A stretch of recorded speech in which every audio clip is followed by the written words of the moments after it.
delicious, buttery, garlicky pork chops. They are ready in like 10 minutes. Welcome to the Silly Kitchen. That's what we're cooking today. Let's go.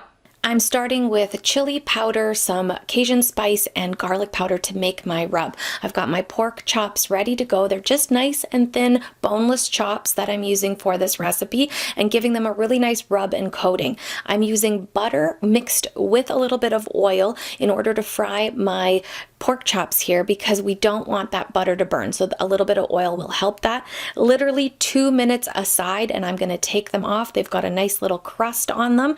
And then I don't want to crowd the pan, so I'm doing about 4 at a time.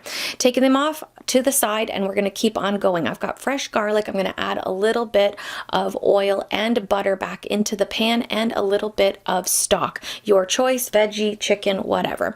I'm going to add a little dollop of cream cheese to cream up this sauce a bit. Don't worry if it looks a little chunky, just keep mixing and it will melt away. Back into my garlicky, buttery sauce and just let them warm up and come together with that beautiful golden liquid. To finish it off before serving, I'm just going to add a little bit of parsley to the top.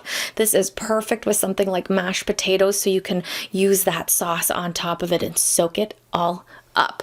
Quick, easy, and super delicious. I hope you try these at home. Till next time.